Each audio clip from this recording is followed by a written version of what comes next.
On that first trip to India, when I visited Sari Bari with the McCain Institute, I also went to another extraordinary business, an artisan cooperative called Freeset. Operating just outside Sonagachi, the largest red light district in Calcutta, Freeset calls itself a freedom business, a company that helps create freedom for those who have previously been exploited. Freeset's mission is to see the 10,000 prostituted women and men in its neighborhood liberated from the sex trade and free to do dignified work. The artisans employed by Freeset upcycle sari fabric and sew custom jute and canvas bags, t-shirts, and keychains, which they screen print with logos, quotes, and bold graphic images. Mrs. McCain and I went there with the team from the International Justice Mission, and when we arrived, Freeset gave each of us a great navy travel tote. It had a crossbody strap and the phrase, "Be free," screen printed on one side. I put my wallet and sunglasses in it, slung it over my body, and wore it the whole week, after I tied a red ribbon around one strap to make it feel more like me. The ability to do custom screen printing differentiates Freeset from many of the artisan groups. The jute bag was highly functional and so sturdy that I took it with me on another trip to India and Nepal a year later. But I had no idea at the time that the little bag would play such a key role in my future business. Freeset's building looked huge and drab at first glance, a multi-story cement block structure resembling a parking garage. But the color and activity inside were amazing.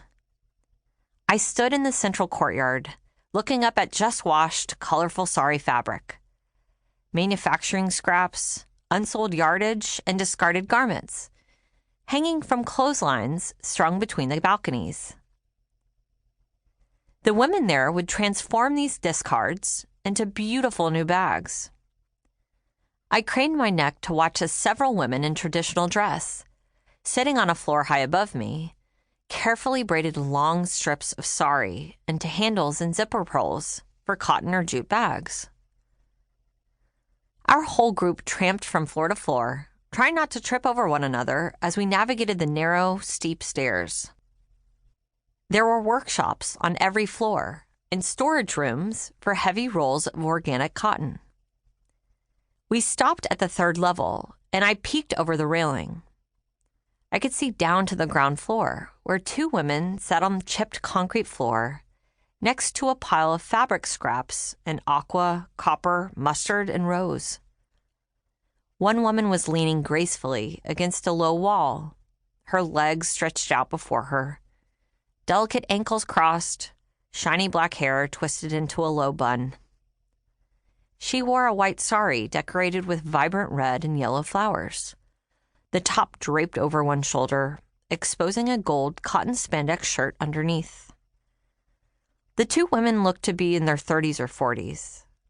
I was struck by their calm focus and their elegance.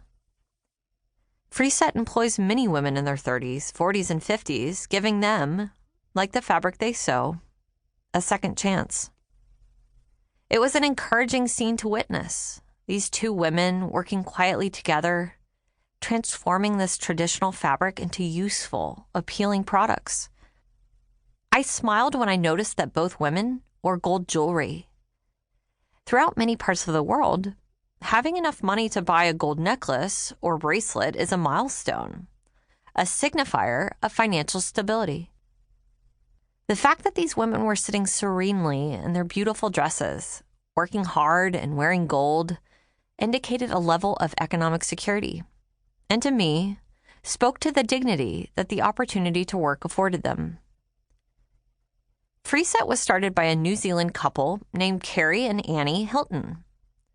The Hiltons moved to Calcutta with their 4 children in 1999 with a vision of living among the world's poorest people.